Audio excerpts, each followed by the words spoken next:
और गाइस स्वागत है तुम्हारा जुजुत्सु काइसेन सीजन 3 एपिसोड 9 के अंदर। और यदि तुम इस चैनल पे नए हो तो चैनल को लाइक करो, सब्सक्राइब करो और हाँ, बेल आइकन दबाना ना भूलना। और यदि इसके बाद भी तुम्हारे को कुछ प्रॉब्लम है तो लाइक बटन को अपने पास बुला के हिगुरामा के डोमेन एक्सपेंशन से उसको मार देना। तो यार एपिसोड की शुरुआत में हिगुरामा अपना डोमेन एक्सपेंशन एक्टिवेट कर लेता है जिसका नाम होता है डेडली सेंटेंसिंग। अब यहाँ पर यूजी हिगुरामा पे डोमेन एक्सपेंशन खुलने से पहले अटैक करने वाला होता है, लेकिन तभी हिगुरामा अपने काउंटर रिफ्लेक्सेस यूज करके उसका मुक्का बीच में ही रोक लेता है और हिगुरामा कहता है कि मेरे डोमेन एक्सपेंशन के अंदर लड़ाई करना सख्त मना है। अब इसी बीच में हमारे को सीन चेंज के अंदर दिखाया जाता है कि दोनों एक कटघरे में खड़े होते हैं। अब जैसे कोर्ट में एक मुजरिम होता है, एक जज होता है और ट्रायल होती है, वैसे ही हिगुरामा का डोमेन एक्सपेंशन कुछ ऐसा ही है। हिगुरामा का शिकागामी जो है वो एक तरीके से जज है और यहाँ पर ट्रायल चल रही है यूजी के ऊपर। अब यहाँ पर मजे की बात यह है कि शिकागामी यूजी पे ये आरोप लगाता है कि वो 18 साल से कम होने के बावजूद वेगस पार्लर में गया था। अब कहानी कुछ ऐसी है कि इस डोमेन एक्सपेंशन में जो जज शिकागामी है उसको जो कटघरे में खड़ा होता है या जिस पे ट्रायल चल रहा होता है उसके बारे में सब कुछ पता होता है, लेकिन वहीं हिगुरामा को अगले बंदे के बारे में कुछ नहीं पता होता। अब यहाँ पर हिगुरामा के हाथ में एक लिफाफा दिखाई देता है। अब उस लिफाफे के अंदर ये प्रूफ होता है कि यूजी पार्लर में गया था। अब यहीं पर बात आती है, अब यूजी उसका डोमेन देख के काफ़ी ज़्यादा हैरान हो जाता है और वो ये सोचता है कि टेंगन ने उसको ये चीज़ बताई थी कि पुराने ज़माने के जो सॉर्सरर्स होते थे उनकी डोमेन टेक्निक में शॉर्ट नाम की कोई चीज़ नहीं होती थी।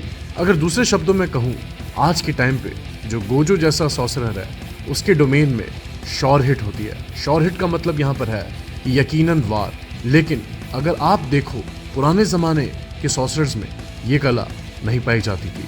और पुराने ज़माने के अंदर ये सॉर्सरर्स डोमेन एक्सपेंशन इसलिए यूज़ किया करते थे ताकि जो सामने अपोनेंट है उसको ज़्यादा मूवमेंट ना मिले, यानी दूसरे शब्दों में वो ज़्यादा ग्राउंड कवर ना कर पाए उनके खिलाफ और ताकि भाग ना सके। तो हिगुरामा जो है उसका डोमेन एक्सपेंशन एक तरीके से पुराने सॉर्सरर्स जैसा है जिसके अंदर शॉर हिट नाम की कोई चीज़ नहीं है और इसी की वजह से उसके डोमेन में भी यूजी सुरक्षित रह सकता है। अब यहाँ पर हिगुरामा को यूजी को रूल्स के बारे में बताना पड़ेगा क्योंकि बाइंडिंग वॉज और कलिंग गेम के तहत अगले ओपोनेंट को डोमेन का रूल भी पता होना चाहिए।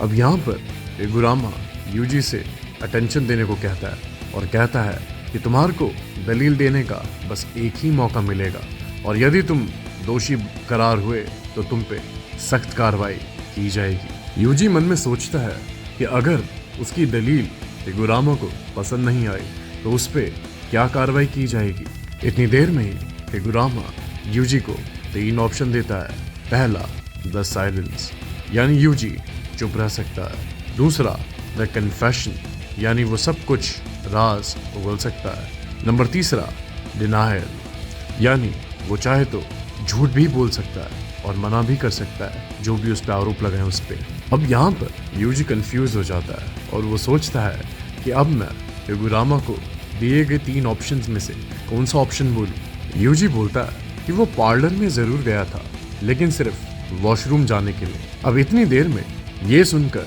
हिगुरामा लिफाफा खोलता है। उस लिफाफे में यूजी की एक तस्वीर निकलती है जिसके अंदर यूजी एक एटीएम के पास खड़ा हुआ था, जिससे ये जाहिर हो गया था कि यूजी पार्लर में वॉशरूम तो करने नहीं गया था। ऑफ कोर्स वो पार्लर में या तो गेम खेलने या कुछ शॉपिंग करने गया हो। अब यूजी यहाँ पर रिग्रेट करता है कि उसको ऑप्शन 3 डिनायल चुनना चाहिए था। अब यूजी को हिगुरामा का शिकागामी जज दोषी करार देता है और उसको सजा में कॉन्फिस्केशन देता है जिसमें जज और डोमेन दोनों ही गायब हो जाते हैं। अब जैसे ही डोमेन गायब होती है हिगुरामा यूजी पे जोरदार हथौड़े का वार करता है और एक बार ही नहीं, वो बार बार उस हथौड़े से यूजी पे वार करने लगता है, लेकिन यूजी बचते बचते काउंटर रिएक्ट करता है और यूजी ये समझ जाता है कि हिगुरामा अपने हथौड़े से कहीं से भी वार कर सकता है। एक तरीके से देखा जाए तो हिगुरामा जुजुत्सु काइसेन का थॉर है। अब इतनी ही देर में हमको हिगुरामा की पास्ट स्टोरी बताई जाती है। बताया जाता है कि हिगुरामा अपने कॉलेज डेज में लॉ के एग्ज़ाम कैसे क्लियर कर लेता है। उस टाइम पे हिगुरामा को काफ़ी ज़्यादा लोग जीनियस बोलते थे, लेकिन बात यह है कि हिगुरामा जितना अच्छा वकील नहीं है, उससे ज़्यादा अच्छा वो अब एक सॉर्सरर बन चुका है। क्योंकि जब उसको ये पावर्स मिली थी तो उसने सबसे पहले ही डोमेन एक्सपेंशन करना सीख लिया था, और उसने इन पावर्स को इतना एडेप्ट किया कि वो अब ग्रेड 1 सॉर्सरर के पावर लेवल के बराबर है। अब यहाँ पर हिगुरामा यूजी को लड़ते हुए देखता है और वो उससे पूछता है, क्या तुम अपनी कर्स एनर्जी यूज नहीं कर पा रहे? यूजी उसको कहता है, शायद तुम्हारी ही वजह से मैं कर्स एनर्जी यूज नहीं कर पा रहा। तभी हिगुरामा उसको बोलता है कि जिसको कॉन्फिस्केशन की सजा सुनाई जाती है वो उसके डोमेन में कुछ टाइम के लिए कर्स एनर्जी यूज नहीं कर पाता, और हो ना हो क्योंकि यूजी के पास कर्स एनर्जी पहले ही नहीं थी और वो पूरा रिलाय करता है अपने लात और घूसों पे। तो मेरे हिसाब से जज ने यूजी की बची खुची कर्स एनर्जी भी एक्सट्रैक्ट कर ली। हिगुरामा एक पल के लिए हैरान हो जाता है। वो सोचता है कि यूजी बिना कर्स एनर्जी के भी कैसे उसके सामने टिक पा रहा है। हिगुरामा बार बार उस पर अटैक करता है और उसको स्टेज पे गिरा देता है। इन दोनों की काफी देर तक फाइट होती है और हिगुरामा एक हथौड़ा इतनी जोर से मारता है कि यूजी उसके नीचे दबने ही वाला होता है। तभी यूजी अपना दिमाग लगाता है और वो कहता है, मुझे रीट्रायल चाहिए। अब यहाँ पर एक बात समझने वाली है, एक इंसान इतनी बार रीट्रायल मांग सकता है जितनी बार कि उसका खुद का मन या खुद को वो दोषी करार ना दे दे। तभी शिकिगामी जज उस पर एक और इल्ज़ाम लगाता है, और वो इल्ज़ाम होता है कि शिबुया के अंदर उसने काफ़ी लोगों को जान से मार दिया था।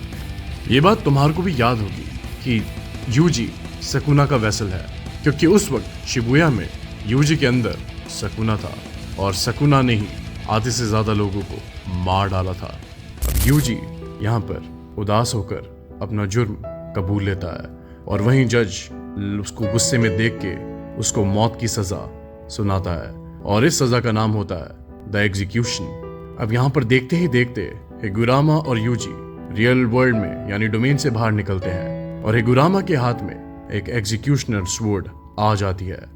अब बात यहाँ पर यह आती है कि हिगुरामा की एग्जीक्यूशनर स्वॉर्ड एक ऐसी स्वॉर्ड है कि वो किसी भी सॉर्सरर या इंसान को छू ले तो वो तुरंत ही मर सकता है, फिर चाहे वो सकुना हो या फिर गोजो। तभी यहाँ मार्को हिगुरामा का इंसानों के प्रति एक पर्सपेक्टिव दिखाया जाता है। हिगुरामा कहता है कि वो थक गया है क्रिमिनल्स को देखते देखते, और उसका मानना है कि हर एक क्रिमिनल एक इंसान ही होता है और इंसान काफी ज्यादा कमजोर है। एक वक्त था जब हिगुरामा से पूछा जाता था कि वो लॉयर की जगह जज क्यों नहीं बन जाता। हिगुरामा कहता है कि इंसान काफी कमजोर नस्ल है, और शायद यही बात इंसान की सबसे ज्यादा खूबसूरत भी है। अब जब हिगुरामा यूजी पे एग्जीक्यूशनर स्वॉर्ड से हमला करता रहता है तो अचानक से बीच में वो अपनी स्वॉर्ड को गायब कर लेता है, और उसी बीच यूजी का एक मुक्का हिगुरामा को लगता है। अब यूजी हैरान हो जाता है और हिगुरामा गिरे हुए यूजी से पूछता है कि उसको पता है कि उस टाइम शिबुया में क्या हुआ था। उन लोगों को तुमने नहीं मारा, जबकि तुम्हारे अंदर जो शक्तिशाली चीज़ पनप रही है उसने उन लोगों को मारा है। जी हाँ, यहाँ पर बात की जा रही है सकुना के बारे में। अब इतनी ही देर में हिगुरामा उससे पूछता है कि उसने उस जुर्म को क्यों कबूला। यूजी कहता है कि मैं उसमें अपने आप को इसलिए दोषी मानता हूँ क्योंकि उस समय मैं कमज़ोर था और मैंने ही सकुना को खुद को कंट्रोल करने दिया। अब यूजी की यह अच्छाई देखकर हिगुरामा सोचने लग जाता है कि वो लॉयर क्यों बना था।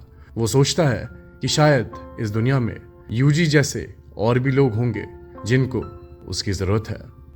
थोड़ी देर बाद हिगुरामा अपने पॉइंट्स देने के लिए एग्री हो जाता है, और फिर वो यूजी को एक पॉइंट देकर 100 पॉइंट से कोगाने को एक न्यू रूल ऐड करने को कहता है, और उस रूल के अंदर एक प्लेयर दूसरे प्लेयर को अपने पॉइंट्स बांट सकता है। ये सब कर कुराने के बाद हिगुरामा वहां से जाने ही वाला होता है कि यूजी उसको देखते हुए पूछता है, क्या तुम हमारी हेल्प कर सकते हो?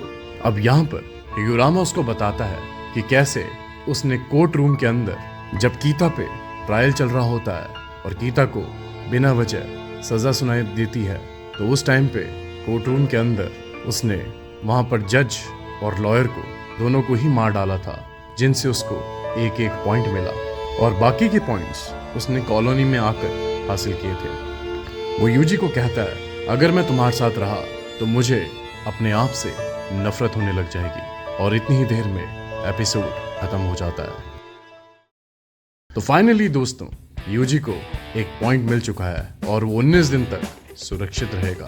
तो गाइस, इसी के साथ हमारा वीडियो होता है समाप्त। तो गाइस, आज के लिए बस इतना ही। अगर तुम चाहते हो कि मैं ऐसी ही एक्सप्लेनेशन वीडियो तुम्हारे सामने लेके आऊं, तो कृपया करके लाइक कर दो, सब्सक्राइब करना, और हाँ, इस भाई को मत भूल जाना यार।